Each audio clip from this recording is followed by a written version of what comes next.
Hello friends, smart study with Anil YouTube channel पर आपका स्वागत है। आज के इस सेशन में हम बात करेंगे RRB Guwahati, RRB Bhopal, RRB Trivandrum और आरआरबी चेन्नई में पूछे गए जीएस से संबंधित प्रश्नों के बारे में। तो चलिए शुरू करते हैं आज का सेशन। एक आवेशित खोखले गोलक के अंदर किसी भी जगह विद्युत क्षेत्र का मान कितना होता है? शून्य होता है। शून्य क्यों होता है? क्योंकि कोई भी जो खोखला गोला होता है उसके आंतरिक बिंदु पर जो आवेश का मान होता है Q, इसका मान क्या रहता है? 0 रहता है। इसलिए खोखले गोले के अंदर जो विद्युत क्षेत्र E होता है इसका मान क्या हो जाता है? शून्य हो जाता है। कोई भी खोखला गोला है और उस पर अगर आवेश प्लस आवेश को डाला जाता है तो वो क्या होता है? उसकी सतह पर समान रूप से वितरित हो जाता है।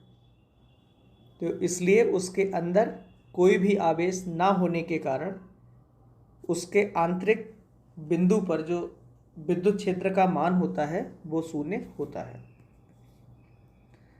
नेक्स्ट, भारत अभियान के समय महमूद गजनबी के साथ आने वाला विद्वान कौन था? तो भारत अभियान के समय जब महमूद गजनबी भारत आया तो उसके साथ विद्वान जो था वो कौन था? अल बरूनी। महमूद गजनबी ने 1001 से लेकर 1027 तक के मध्य लगभग 17 बार भारत पर आक्रमण किया था। और उसके साथ विद्वान लेखक कौन आया था? अल बरूनी आया था। और उसने अपनी किताबुल हिंद, ये भी प्रश्न पूछा जाता है कि अल बरूनी किताबुल हिंद किसने लिखी? तो ये लिखी गई थी अल बरूनी के द्वारा और उसने अपनी किताब में भारत के संदर्भ में अनेक जीवन जानकारियाँ दी हैं। और महमूद गजनबी के द्वारा जो 16वां अभियान था 1025 का, 1025 में सोमनाथ मंदिर को इसने लूटा था। तो ये भी प्रश्न पूछा जाता है कि महमूद गजनबी के द्वारा सोमनाथ मंदिर पर आक्रमण कब किया गया? तो सोमनाथ मंदिर पर जो आक्रमण था ये उसका 16वां अभियान था और ये 1025 में किया था। महमूद गजनबी का भारत पर जो आक्रमण करने का मुख्य उद्देश्य धन प्राप्ति करना था, ना कि शासन करना था। और सुल्तान की उपाधि करने वाला पहला जो शासक था वो भी कौन था? महमूद गजनबी। तो इसने सुल्तान की उपाधि धारण की। किसकी? सुल्तान। आगे बढ़ते हैं। नमक किस खनिज से उत्पन्न होता है? तो जो नमक होता है ये हैलाइड खनिज से उत्पन्न होता है। हैलाइड खनिज कौन से होते हैं? जिसमें प्रमुख हैलाइड जो आयन होते हैं फ्लोरीन, क्लोरीन, ब्रोमीन और iodine. F ion, Cl ion, bromine ion और आयोडीन आयन। तो नमक जो रहता है इसका रासायनिक जो संगठन होता है वो NaCl होता है, यानी कि सोडियम और क्लोरीन। अगर हम इसको आयन में ब्रेक करें तो सोडियम आयन यानी कि Na+ आयन और Cl- आयन में ये टूट जाता है। तो नमक सोडियम क्लोराइड इसका जो है रासायनिक नाम है। तो ये हैलाइड्स कहलाते हैं, यानी कि जिसमें फ्लोरीन, क्लोरीन, ब्रोमीन और आयोडीन आयंस उपस्थित होते हैं, उनको हैलाइड्स खनिज कहते हैं। राज्य विधानसभा की जो शक्ति है वो किस पर निर्भर करती है? तो राज्य की जो विधानसभा होती है उसकी जो शक्ति है वो जनता पर निर्भर करती है, क्योंकि विधानसभा में जो विधायक होते हैं उनका जो निर्वाचन होता है वो सीधे तौर पर यानी कि डायरेक्ट जनता के द्वारा चुने जाते हैं। इसलिए राज्य विधानसभाओं की जो शक्ति है वो जनता पर निर्भर करती है। व्हाइट हाउस वाशिंगटन में यूएसए के राष्ट्रपति का कार्यालय है। प्रश्न पूछा जाता है कि वाशिंगटन में यूएसए के राष्ट्रपति का कार्यालय, इसका नाम क्या है? तो ये जो कार्यालय है ये क्या कहलाता है? White house. अगर हम बात करें इंग्लैंड के पीएम का जो ऑफिस और उसका जो रेजिडेंस होता है इंग्लैंड का, वो कहलाता है 10 डाउनिंग स्ट्रीट। 10 Downing street. तो 10 डाउनिंग स्ट्रीट ये किसका है? ये है इंग्लैंड के पीएम का निवास स्थान और कार्यालय। और जो व्हाइट हाउस है ये अमेरिका के राष्ट्रपति का कार्यालय है। नेक्स्ट, शब्द फ्यूरर। फ्यूरर जो है वो किसके लिए प्रयुक्त हुआ है? तो शब्द फ्यूरर जो है वो हिटलर के लिए प्रयुक्त हुआ है। एडोल्फ हिटलर एक जर्मन का शासक था। इसका पूरा नाम एडोल्फ हिटलर। ये जर्मन का एक शासक था और इन्होंने नाजी दल की स्थापना की। प्रश्न पूछा जाता है कि नाजी दल, इसकी स्थापना किसके द्वारा की गई? तो नाजी दल की स्थापना की गई थी एडोल्फ हिटलर के द्वारा और इन्होंने मीन कैम्प, मेरा संघर्ष नामक अपनी आत्मकथा भी लिखी। ये भी प्रश्न पूछा जाता है कि मीन कैम्प या मेरा संघर्ष, क्या मीन कैम्प, इसको कहते हैं मेरा संघर्ष। तो मीन कैम्प या मेरा संघर्ष नामक अपनी आत्मकथा ये लिखी गई थी एडोल्फ हिटलर के द्वारा और इसको जो शब्द है फ्यूरर ये इसके लिए ही प्रयुक्त किया जाता है। आगे बढ़ते हैं। विधान परिषद किसी भी धन विधेयक के क्रियान्वयन को अधिकतम कितने दिनों तक रोक सकती है? तो विधान परिषद जो है वो मैक्सिमम 14 दिनों तक किसी भी धन विधेयक को रोक सकती है। 14 दिन से अगर अधिक रोकती है तो उस विधेयक को यथावत जो है पास हुआ ऐसा मान लिया जाता है। अगला प्रश्न, कानपुर में हुए 1857 के विद्रोह के नेता कौन थे? तो कानपुर में 1857 की जो क्रांति हुई थी उस समय उसका जो नेतृत्व कर रहे थे ये कौन कर रहे थे? नाना साहब। नेक्स्ट, द्विसदनीय विधायिका वाले राज्य में विधान परिषद को उच्च सदन कहा जाता है। कुछ राज्य ऐसे हैं जिसमें 2 सदन हैं, जैसे विधानसभा और विधान परिषद। तो विधान परिषद जो है उसको उच्च सदन कहा जाता है और विधानसभा उसको निम्न सदन कहा जाता है। अगर हम केंद्र में बात करें तो केंद्र में एक है राज्यसभा और एक होती है लोकसभा। तो इसी प्रकार जैसे हम राज्य में विधान परिषद को उच्च सदन कहते हैं, इसी प्रकार केंद्र में राज्यसभा ये क्या है? उच्च सदन है, इसको उच्च माना जाता है और जो लोकसभा है इसको निम्न सदन कहते हैं, निम्न सदन। नेक्स्ट, भारत का राष्ट्रीय पशु कौन है? तो राष्ट्रीय पशु कौन है? बाघ है। महाभाष्य का संबंध किससे है? तो महाभाष्य इसका संबंध जो है वो व्याकरण से है। नेक्स्ट, विश्व जनसंख्या दिवस प्रत्येक वर्ष कब मनाया जाता है? तो विश्व जनसंख्या दिवस ये प्रत्येक वर्ष 11 जुलाई को मनाया जाता है। सर्वप्रथम विश्व कप क्रिकेट का पहला मैच 7 जून 1975 को लॉर्ड्स यानी लंदन के मैदान में भारत और इंग्लैंड के बीच खेला गया था। तो ध्यान में रखना है कि सर्वप्रथम विश्व कप क्रिकेट का पहला मैच 7 जून 1975 में हुआ था और ये भारत और इंग्लैंड के बीच खेला गया था। किसमें? लॉर्ड्स के मैदान में। कचारी जनजाति का संबंध निम्न में किस राज्य से है? तो कचारी जनजाति ये असम से संबंध रखती है। नेक्स्ट, प्रसिद्ध मीनाक्षी मंदिर कहाँ स्थित है? तो मीनाक्षी मंदिर ये स्थित है मदुरई में। मीनाक्षी मंदिर जो है वो तमिलनाडु के मदुरई में स्थित है और ये हिंदू देवता शिव और देवी पार्वती दोनों को समर्पित है।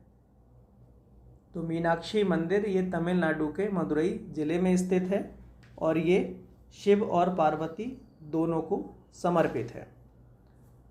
नेक्स्ट है, भारत की सबसे लंबी नदी कौन सी है? तो भारत की सबसे जो लंबी नदी है ये है गंगा नदी। भारत और बांग्लादेश में कुल मिलाकर इसकी जो लंबाई है ये है 2525 किलोमीटर और ये उत्तराखंड के गंगोत्री हिमनद से निकलती है और बंगाल की खाड़ी के सुंदरबन डेल्टा का निर्माण करती है। बंगाल की खाड़ी में गिरने के बाद ये सुंदरबन डेल्टा का निर्माण करती है। तो प्रश्न पूछा जाता है कि सुंदरबन डेल्टा का निर्माण किस नदी के द्वारा किया गया है? तो ये गंगा नदी के द्वारा जो है डेल्टा का निर्माण किया जाता है, यानी कि जो नदियाँ पूरब की ओर फ्लो होती हैं और बंगाल की खाड़ी में गिरती हैं उनके द्वारा डेल्टा का निर्माण किया जाता है। और वे नदी जो भारत में पश्चिम की ओर अरब सागर में जाकर गिरती हैं वो एस्चुरी का निर्माण करती हैं। इसका एस्चुरी। तो ऐसा प्रश्न पूछा जाता है कि अरब सागर में गिरने वाली नदियाँ सामान्यतः निर्माण करती हैं। तो ये किसका करती हैं? एस्चुरी का। और बंगाल की खाड़ी में गिरने वाली जो नदियाँ हैं ये डेल्टा का निर्माण करती हैं। और गंगा नदी का भारत में अगर हम कुल लंबाई देखें तो भारत में इसकी जो लंबाई है 2071 है और कुल लंबाई बांग्लादेश और भारत में तो ये कितनी है? 2525 किलोमीटर। नमामि गंगे जो परियोजना है वो गंगा नदी के सफाई से जुड़ी हुई है और नवंबर 2008 में भारत सरकार ने इसे भारत की राष्ट्रीय नदी घोषित किया था। तो भारत सरकार के द्वारा नवंबर 2008 में इसको राष्ट्रीय नदी का दर्जा प्रदान किया गया था। इसका राष्ट्रीय नदी का दर्जा प्रदान किया गया किसको? गंगा नदी को। और गंगेटिक डॉल्फिन, जो गंगेटिक डॉल्फिन है ये गंगा नदी में ही पाई जाती है, जिसे भारत सरकार ने 2009 में जलीय जीव के रूप में मान्यता प्रदान की थी। किसको? गंगेटिक डॉल्फिन के लिए। Gangetic dolphin.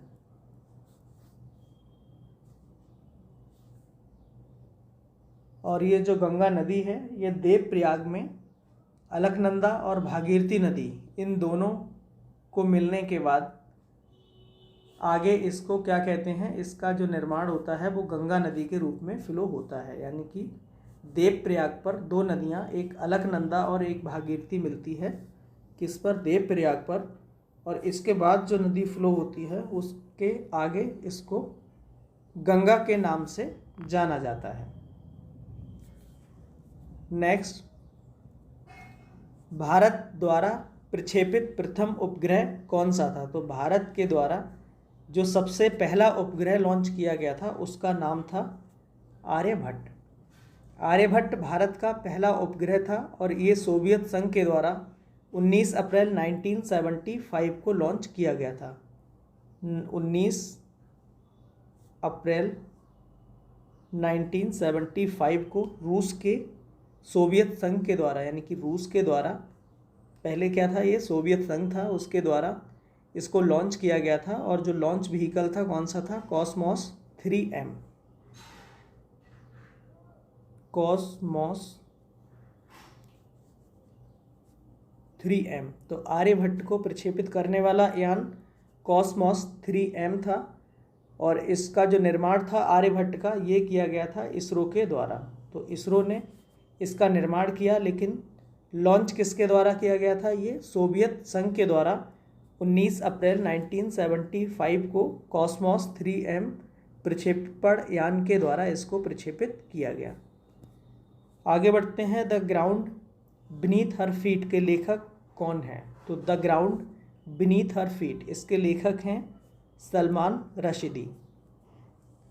आगे बढ़ते हैं। मौलिक अधिकारों का उल्लेख संविधान के किस भाग में देखने को मिलता है? तो मौलिक अधिकार जो हमारे फंडामेंटल राइट्स हैं ये इंडियन कॉन्स्टिट्यूशन के भाग 3 में देखने को मिलते हैं। तो भाग 3 जिसमें मौलिक अधिकारों का उल्लेख देखने को मिलता है, और भाग 3 को हम मैग्ना कार्टा के नाम से भी जानते हैं। मैग्ना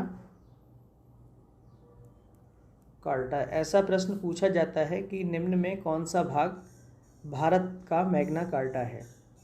एक्चुअली मैग्ना कार्टा ये ब्रिटेन का एक अधिकार पत्र था, और मैग्ना कार्टा का जो संबंध है वो अधिकारों से है, इसीलिए जो हमारे भारतीय संविधान का भाग 3 है जो अधिकारों से संबंधित है, इसलिए इसको भारत का मैग्ना कार्टा कहा जाता है। और संवैधानिक उपचारों के अधिकार जो कि अनुच्छेद 32 में वर्णित है, संवैधानिक उपचारों का अधिकार, इसको डॉक्टर वी.आर. अम्बेडकर ने भारतीय संविधान की आत्मा कहा है, जबकि भारतीय संविधान की जो आत्मा है वो हमारी प्रस्तावना या उद्देशिका को माना गया है। लेकिन अगर ऐसा प्रश्न पूछा जाता है कि बी.आर. अम्बेडकर के अनुसार भारतीय संविधान की आत्मा क्या है, तो ये हो जाएगा भाग 3 में वर्णित अनुच्छेद 32 के अंतर्गत संवैधानिक उपचारों का अधिकार। लेकिन अगर बेसिक ऐसा पूछा जाता है कि भारतीय संविधान की आत्मा या कुंजी क्या है, तो भारतीय संविधान की आत्मा या कुंजी ये माना गया है प्रस्तावना या उद्देशिका। प्रस्तावना को उद्देशिका भी कहा जाता है। प्रस्तावना या उद्देशिका ये भारतीय संविधान की आत्मा। और अगर बी.आर. अम्बेडकर साहब के अनुसार देखें तो उन्होंने अनुच्छेद 32 को, जो कि संवैधानिक उपचारों का अधिकार है, इसको संविधान की आत्मा कहा है। आगे बढ़ते हैं। रेलवे भर्ती नियंत्रण बोर्ड की जो स्थापना है ये 27 अप्रैल 1998 को हुई थी। नेक्स्ट, क्यूबिज्म का सूत्रपात पाब्लो पिकासो के द्वारा किया गया था। पिकासो ये एक कौन है? ये एक पेंटर हैं, आर्टिस्ट हैं, कलाकार। क्यूबिज्म का सूत्रपात पाब्लो पिकासो ने किया था। क्यूबिज्म या घनत्ववाद, घनवाद, क्यूब क्या होता है? घन होता है, तो घनवाद, क्यूबिज्म या घनवाद से तात्पर्य चित्रकला अथवा मूर्ति की उस शैली से है जिसका लगभग 1907 में फ्रांस के पेरिस शहर में इसका जो है उद्भव हुआ था। तो क्यूबिज्म का जो सूत्रपात है इसका शुभारंभ करने का जो श्रेय है ये पाब्लो पिकासो को जाता है। नासिक किस नदी के तट पर स्थित या अवस्थित है? तो नासिक जो है ये मुंबई में पड़ता है, नासिक ये महाराष्ट्र का एक शहर है नासिक, और ये गोदावरी नदी के तट पर अवस्थित है। तो नासिक गोदावरी नदी के तट पर अवस्थित है। बीबी का मकबरा एक कब्र है, और ये किसकी? बीबी की कब्र है। तो बीबी का मकबरा ये औरंगजेब की पत्नी थी, उनकी कब्र है। बीबी का मकबरा ये कहाँ स्थित है? बीबी का जो मकबरा है ये औरंगाबाद में है, और औरंगाबाद ये महाराष्ट्र में पड़ता है, जो कि 1960 में औरंगजेब के द्वारा उनकी अपनी पत्नी दिलरास बानो बेगम की याद में बनवाया गया था। तो बीबी का मकबरा ये औरंगजेब की पत्नी की कब्र है। नेक्स्ट, लक्षद्वीप की राजधानी क्या है? लक्षद्वीप की जो राजधानी है वो कवारती है। लक्षद्वीप समूह की अवस्थिति क्या है? तो ये अरब सागर में पड़ता है। अगर हम भारत का मैप यहाँ पर ये देखें, ये श्रीलंका, और ये कौन सा राज्य है? यहाँ पे तमिलनाडु, और ये जो पड़ता है ये केरल। तो ये जो लक्षद्वीप है ये लगभग द्वीप के रूप में यहाँ कहीं पर ये इसकी अवस्थिति है। तो भारत में ये जो क्षेत्र है ये क्या है? बंगाल की खाड़ी, और इसके पश्चिम अगर हम पूरब में देखें तो बंगाल की खाड़ी, और भारत के पश्चिम में अगर हम बात करें तो ये कौन सा पड़ता है सागर? ये है अरब सागर, अरब सागर। तो जो लक्षद्वीप है ये अरब सागर में स्थित है। टमाटर क्या है? टमाटर एक फल है। फूल की कली से प्राप्त कौन होता है? फूल की कली से 4 ऑप्शंस दे रखे होंगे, तो जो लौंग होता है ये फूल की कली से प्राप्त होता है। प्लेग्राउंड ऑफ यूरोप, यानी कि यूरोप के खेल का मैदान किसे कहते हैं? तो यूरोप का जो खेल का मैदान है वो स्विट्ज़रलैंड को कहते हैं। स्विट्ज़रलैंड ये यूरोप में एक देश है और इसको प्लेग्राउंड ऑफ यूरोप के नाम से जाना जाता है, उपनाम से जाना जाता है। सबसे प्राचीनतम स्मारक अजंता की गुफाएं हैं। गुफाओं के बारे में अगर हम देखें, इसमें 4 ऑप्शंस दे रखे होंगे, तो इसमें अगर भीमबेटका की गुफाएं होता तो वो इसका उत्तर हो जाता, क्योंकि इसका जो संबंध है भीमबेटका की गुफाएं, भीमबेटका की गुफाएं, इनका संबंध पुरापाषाण काल से है। वहीं अजंता की गुफाएं, इनका अगर हम देखें तो ये द्वितीय शताब्दी ईसा पूर्व की हैं, द्वितीय शताब्दी ईसा पूर्व। और वहीं अगर एलिफेंटा की गुफाएं, तो ये 5वीं शताब्दी से 8वीं शताब्दी के मध्य हैं, और एलोरा गुफाओं का जो संबंध है ये 5वीं से 10वीं शताब्दी के मध्य है। तो 4 ऑप्शंस में अजंता की गुफाएं ये सबसे प्राचीनतम स्मारक होंगे, क्योंकि इनका संबंध द्वितीय शताब्दी ईसा पूर्व से है। सार्क का पहला अध्यक्ष कौन था? तो सार्क जो देश हैं इनका पहला अध्यक्ष HM इरशाद थे। अमेरिकी स्वतंत्रता की घोषणा किसने की थी? तो अमेरिका की जो स्वतंत्रता संग्राम है, तो अमेरिका के स्वतंत्रता की जो घोषणा की थी वो जॉर्ज वाशिंगटन के द्वारा की गई थी। प्राचीन ओलंपिक खेल का जो प्रारंभ है वो कहाँ से हुआ था? तो प्राचीन ओलंपिक खेल ये कहाँ शुरू हुए थे? ग्रीस में। बोरोबुदूर का प्रसिद्ध बौद्ध मंदिर कहाँ स्थित है? तो बोरोबुदूर का प्रसिद्ध बौद्ध मंदिर ये जावा द्वीप है, इंडोनेशिया में, वहाँ पर स्थित है।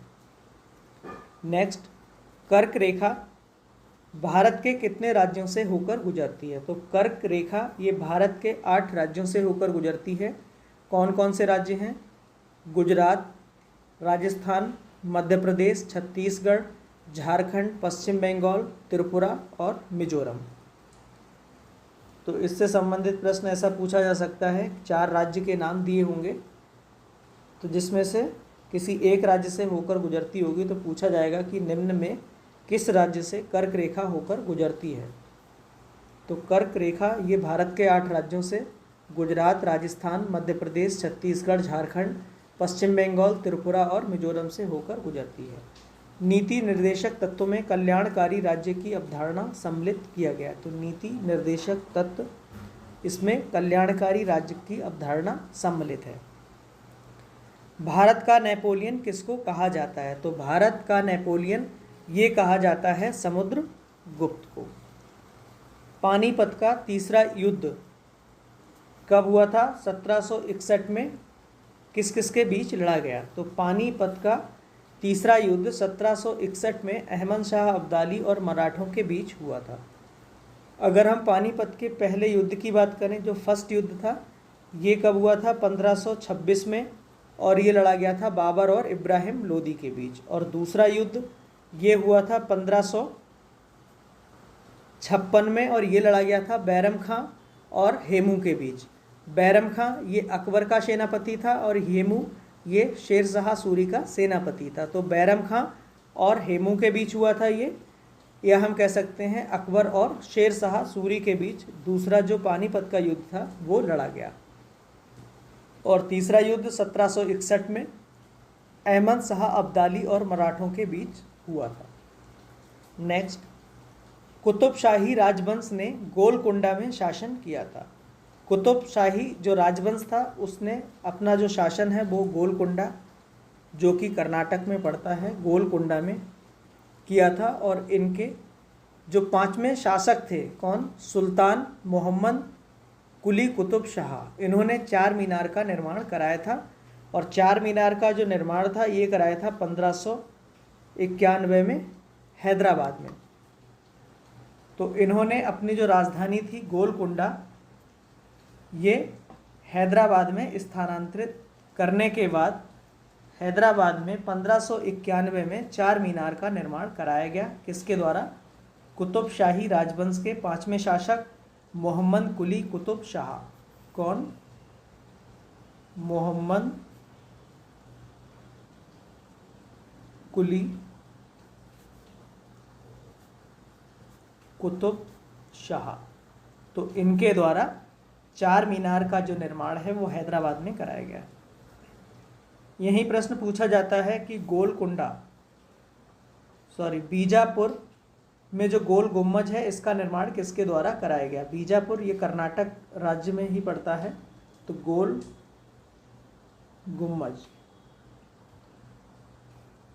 गुम्बज इसका जो निर्माण है वो आदिल शाह के द्वारा कराया गया।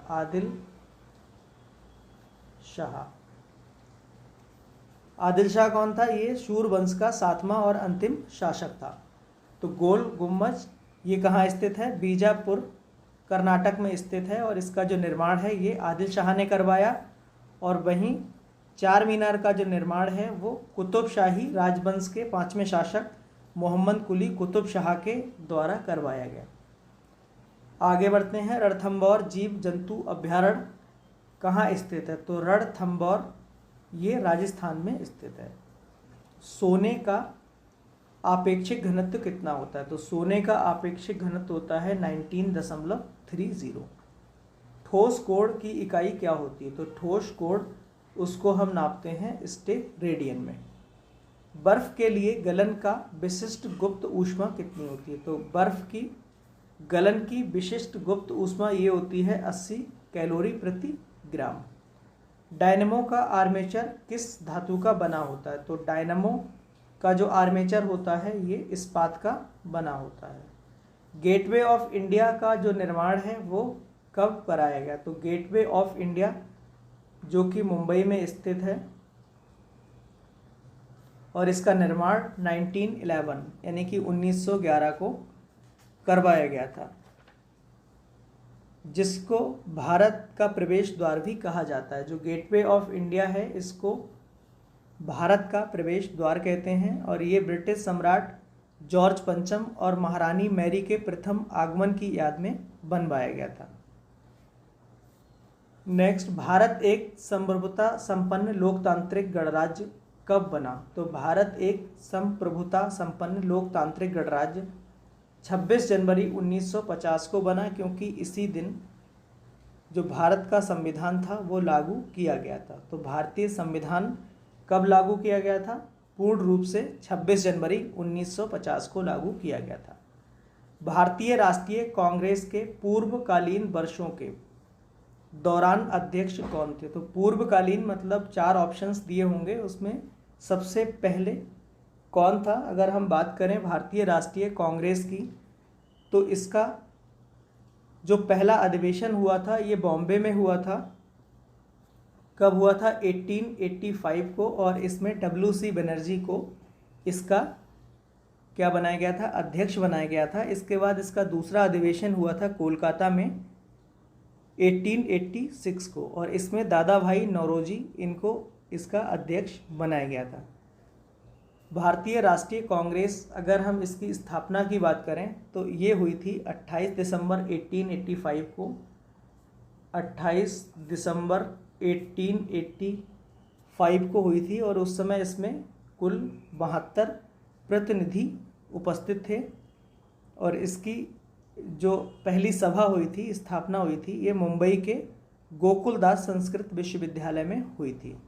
तो ध्यान में रखना है कि भारतीय राष्ट्रीय कांग्रेस इसकी स्थापना 1885 में मुंबई के गोकुलदास संस्कृत विश्वविद्यालय में हुई थी। और उस समय इसमें जो प्रतिनिधि उपस्थित थे वो कितने थे, 72 थे।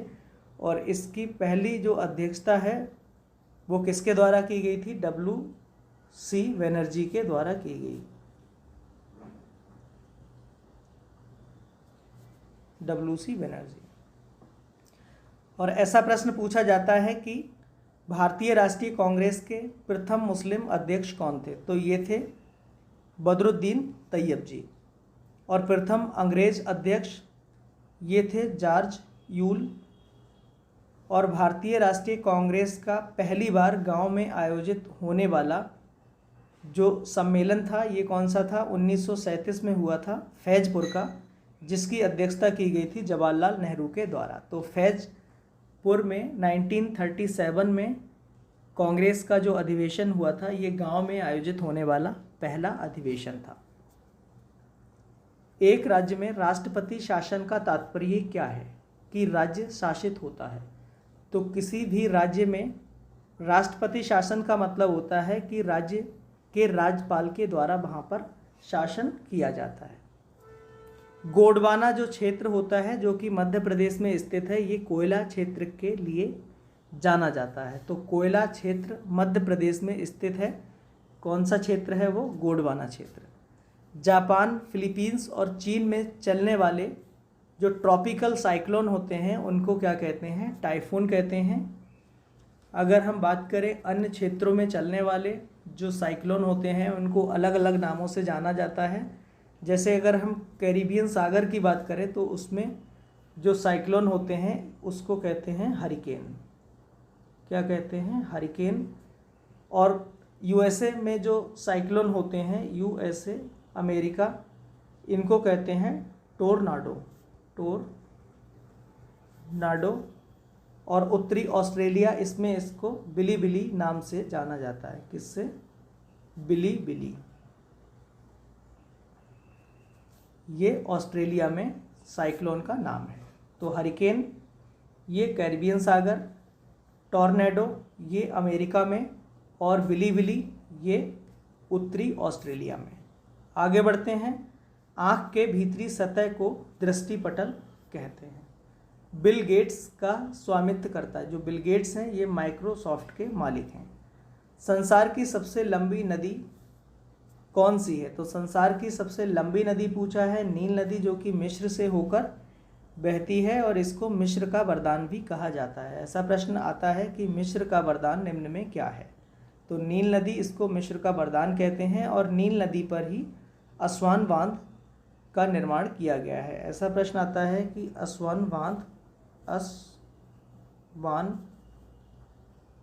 बांध का निर्माण किस नदी पर किया गया? तो असवान बांध ये मिस्र के नील नदी पर बनाया गया है। और अमेजॉन नदी ये क्या है? ये संसार की सबसे बड़ी नदी है। बड़ी या हम चौड़ी कह सकते हैं। पानी के वॉल्यूम के हिसाब से अगर हम देखें तो पानी का जो वॉल्यूम है वो सबसे ज़्यादा किस में है? अमेजन नदी में है।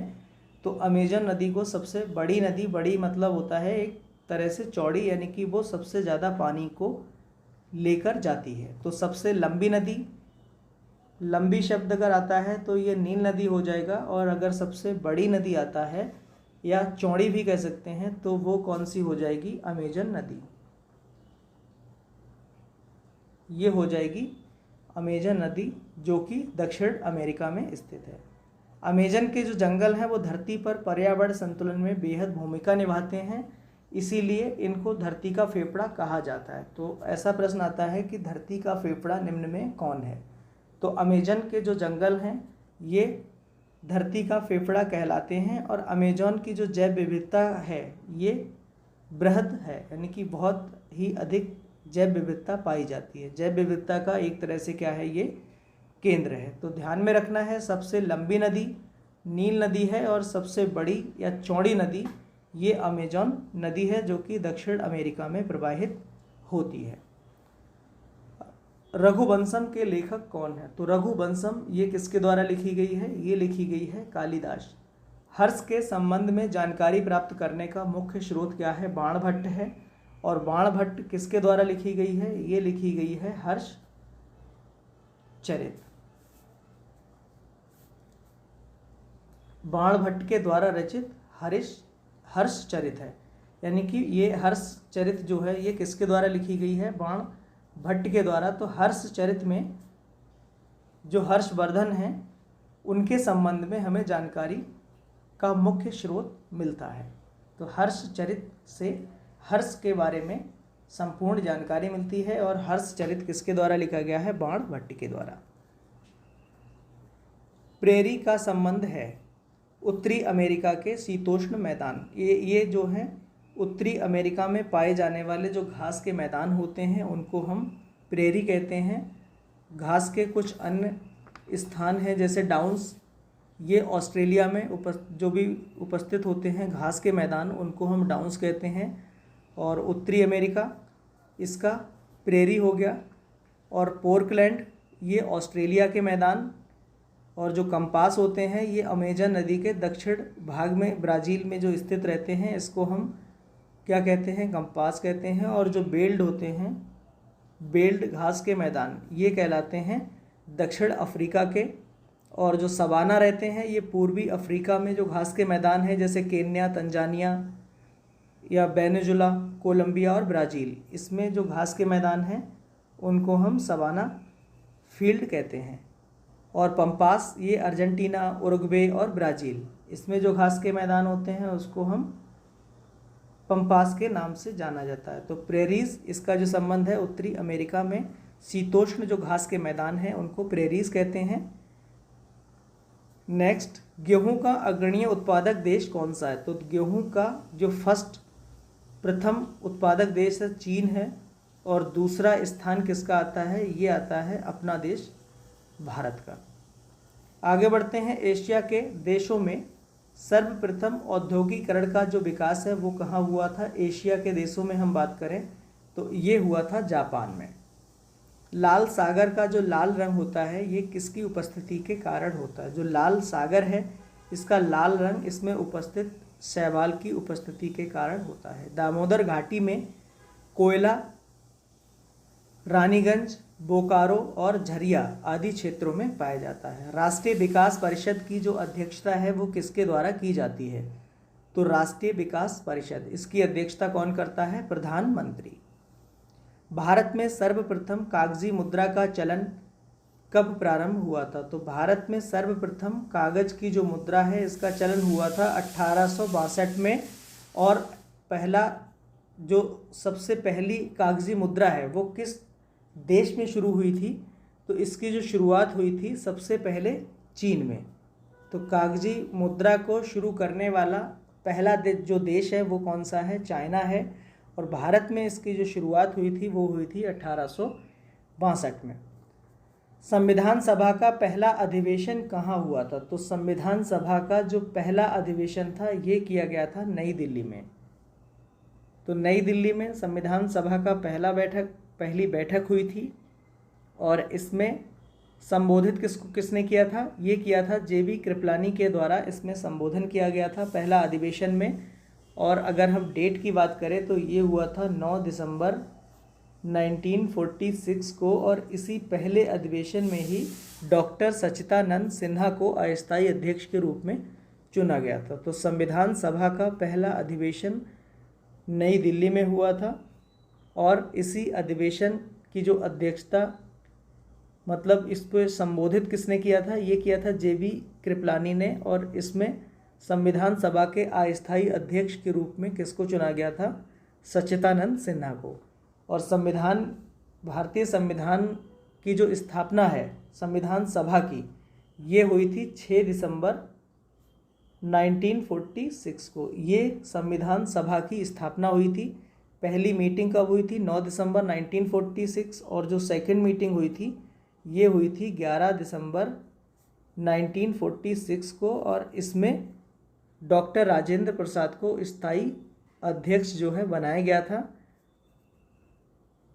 और संविधान पारित कब हुआ था? ये हुआ था 26 नवंबर 1949 को। ये संविधान सभा के द्वारा इसको अंगीकृत कर दिया गया था, यानी कि सभी के द्वारा हस्ताक्षर करके संविधान को पारित किया गया था। और संपूर्ण भारत में जो संविधान लागू किया गया ये किया गया था 26 जनवरी 1950 को। आगे बढ़ते हैं। भारतीय संविधान में मौलिक कर्तव्य कब जोड़े गए? तो भारतीय संविधान में मौलिक कर्तव्य, जो भारतीय संविधान हमारा प्रारंभिक संविधान था, मूल संविधान था, उसमें मौलिक कर्तव्यों का उल्लेख नहीं था। मौलिक कर्तव्यों को 1976 में जोड़ा गया था। तो मौलिक कर्तव्य जो हैं वो स्वर्ण सिंह समिति की सिफारिश पर 1976 में 42वें संविधान संशोधन अधिनियम के द्वारा जोड़ा गया था।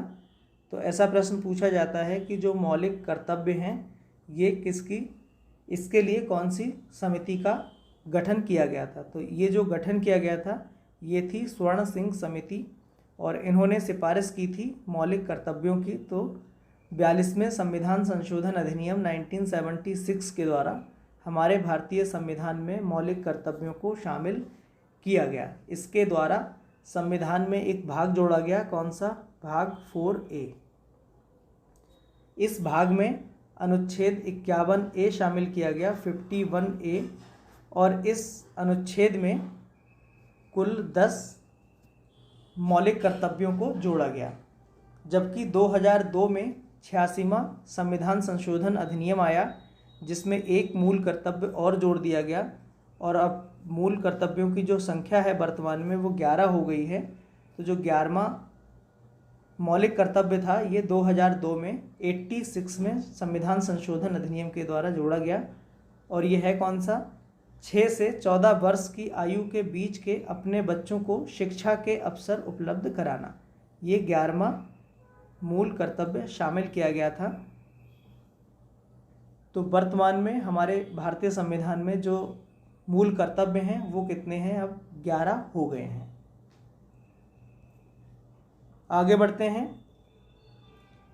भारत का सबसे बड़ा जलप्रपात कौन सा है? तो भारत का सबसे बड़ा जो जलप्रपात या झरना है ये जोग झरना, या इसको हम गरसोप्पा भी कहते हैं, और ये किस नदी पर स्थित है? ये शरावती नदी पर स्थित है, और अगर हम राज्य की बात करें तो कर्नाटक राज्य में पड़ता है, कर्नाटक राज्य। तो भारत का सबसे बड़ा जलप्रपात जोग या गरसोप्पा है, जो कि शरावती नदी पर कर्नाटक में स्थित है। तो आज के लिए बस इतना ही। धन्यवाद।